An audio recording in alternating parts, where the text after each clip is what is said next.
I was offered $5 grand for a video, but this was when I was like 19. I was like, double it, and I'll walk outside and I'll give it to a homeless person. And they're like, no, you won't. I was like, double it. And I was like pacing around my neighborhood for 3 hours convincing this guy, like on the phone, just double the money. I promise the video will go viral and I'll give it to homeless person. I was like, $10,000 just looks better in a title. It'll get more views. I promise your app will do better. A lot of times people, oh boy, it's like they think their videos are better than they are, honestly.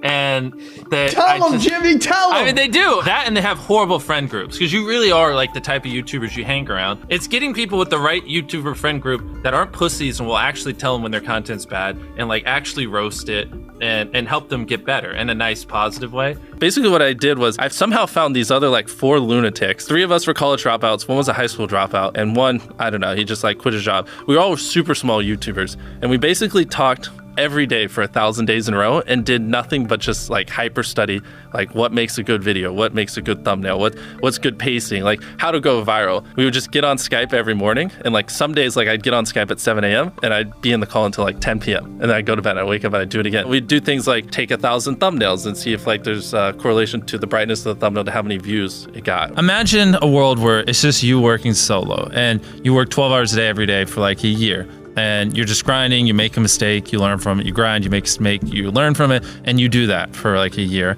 And then imagine a different world where you have 4 friends who are also equally grinding in something similar. Friend number 1 makes a mistake on Friday, he teaches the other 4 people. Friend number 2 makes a mistake the next week, teaches everyone. And then like you're all learning from each other's mistakes. You're all constantly studying 24/7 and downloading each other. Like after a year, you're like 2 years ahead of the guy who was just solo. Do you frequently go that far out of your way to capture the thumbnail? Yeah, I mean, of course, everyone should. If people don't click, they don't watch. So you want to give them something to click. Something a lot of people forget is like unsuggested on phones, thumbnails are really fucking small. So like people are editing thumbnails full blown on their computer, and when you shrink it down, you can't see. We try to all around be above the rest. Anyone can clickbait, but do you actually like deliver on it? We say we put 100 million Orbeez in the backyard, we put 100 million Orbeez in the backyard. Your title and thumbnail set expectations. Like what you're saying is like, I like bananas. And what you need is bananas are the best goddamn food on the planet. Like that's the type of opinion you need. Like you need something like how to get 100 million views on YouTube, or not even that, that's not strong enough. You need something that makes people go, what the fuck? What the fuck did he say in that video? What the fuck? I need to know. At the very beginning of the video, to minimize drop-off, you want to assure them that those expectations are being met. If you're putting 1 million Orbeez in a pool, don't start the video with you shopping for, you know, your mom's birthday present. At the beginning of the video, just say, this is 100 million Orbeez. We're gonna fill this pool and this entire backyard with them. Match the expectations, and then you want to exceed them. So you want to assure people that what they clicked on is what they're getting, and then blow their mind and be like, but you're also getting even more. Anytime you say the word algorithm, just replace it with audience. The algorithm didn't like that video? No, the audience didn't like that video. If I wasn't retaining a viewer, just would it make sense for you to promote it? Why would you promote a 10-minute video that people watch on average a minute and a half? I mean, every video, even the stupid ones, I learned something, you know, and that's something I try to make a very big point of, is like, no matter how bad we mess up, like we sometimes have videos that have horrible retention. It's just like, as long as you learn from it, it's not the end of the world. Every YouTuber says it. It's like, no one will ever be able to replicate my style. I gotta edit it. But newsflash, someone can. It's actually not as difficult as you think. It was good that I got a really strong foundation on how YouTube works and how the style of videos I wanted and everything before I scaled up the team, if that makes any sense. I just want to make sure that's clear, because I've seen people try to build the team without foundation and knowing how to do well. And I know that if we film this video, it will do well, just because I've spent a decade of my life hyper obsessing over YouTube and I have a good pulse on it. But if you didn't have that, then you wouldn't know. Like, you wouldn't be able to spend $4 million on a Squid Game, because you might lose $2 million and then you can't pay your people. But of course, yeah, if I didn't have these people, I couldn't do half the stuff I do. For the last like 8 or 9 years, like every dollar I've made, I just spent it the next month on content. And I just did that every single month, and it just kept getting bigger and bigger, and here we are. Since I was 13, there probably hasn't been a single hour that's gone by that I've been awake where I haven't thought about YouTube. Like, I'm just focused on making the best videos possible, period. I don't care about making money. I don't care about time. I don't care about anything. I just want to make the best videos on the planet. Literally all the algorithm does is reflect what the people want to a T.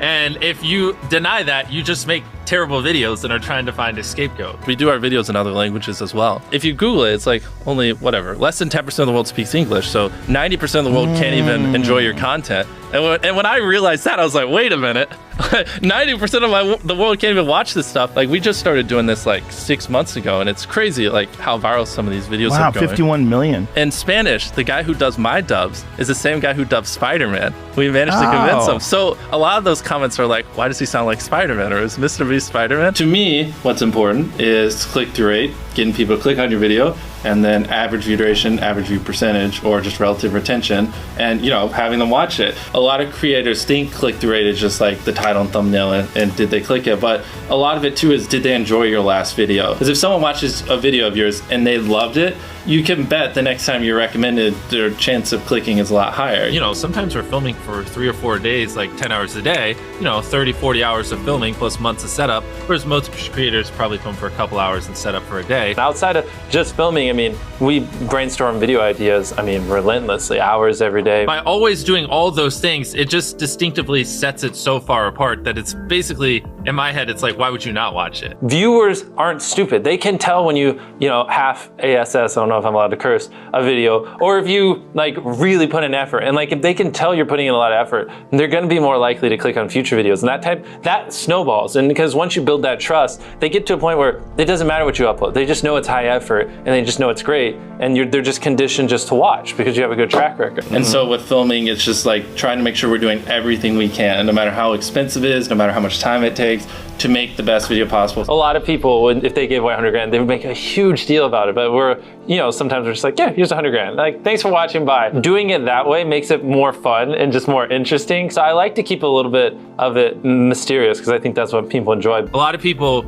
aren't willing to put in 10 hours days because they don't like what they're doing. So it's finding what they enjoy, because it is like a long grind. You're doing the for years, not months. So if you don't enjoy it, then you're gonna burn out. I just had the blessing of finding what I loved at a young age. So because to get to this level, it takes, a decade. Most people don't find what they love till their young 20s, so they'd be where I'm at in their 30s. Yeah. I just lucked out and found it when I was really young. Living your life chasing a nicer car and a bigger and bigger box to live in is kind of a dumb way to go about life. I actually, funny enough, I lived in a super below average home, and I kind of learned why famous people don't live in below average homes, because someone broke in, stole everything I owned. So I had to get a little nicer house for security reasons. But before I was robbed, my place is a little duplex, $700 a month. You get a roommate's $360 split. People think just because you go for views means you can't have fun, but you can pull views and you can have fun, which is what we purposely try to do. If you're not doing something that's just inherently fun to you, you're just quit. Just give up. You gotta at least semi-enjoy what you're doing, or you're gonna quit long before it gets to the point where it brings in money or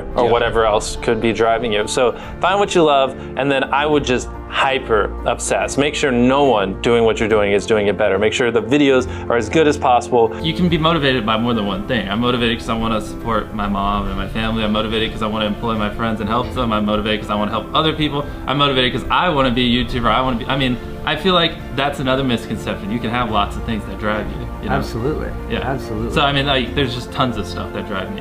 And everything drives me to wanting to be a YouTuber, so I kind of obsess over it. For the people that are willing to be coachable, I would say just education. There is a lot of misinformation out there that people live and breathe by, the weirdest stuff. I gotta upload at midnight on Wednesdays or my videos don't do well. It's just dumb stuff like that they don't realize how badly they're handicapping themselves. Some minor tips I could give is if somehow you could have a payoff at the end, then more people are gonna watch to the end just to see what happened. Whichever one of these 456 people survives the longest wins 456 grand. Cut out all dull moments, try not to over-explain things. If a camera just sits on me and I'm just talking for 20 seconds, it doesn't hold retention as well as, maybe me talking and other footage popping up. It's much easier to get 5 million views on one video than 50,000 views on 100 videos. It takes way less effort to get 5 million views on one video. Back then, which I think small YouTubers should do, is I would reply to every single comment. And so I think a few people caught on that I would always reply. And so some people would just be like, I wonder how long it'll take for him to reply. So that was a lot of my comments when I was smaller, but at least it kept him coming back. And your analytics, and most of you probably know this, audience retention. You can see where people click off. Just literally go through your last 50 videos, write down where everyone clicked off, and then just don't do those things again. But wait a minute, Mr. Beast. What if I don't know how to actually improve my average view duration? How do I know where to start? What if I'm just a noob? Well, in order to better retain your viewers, it's first helpful to have a really deep understanding of how they experience YouTube, to put yourself in their shoes. And in this video, I explain 5 simple steps that will help you do just that. Check it out.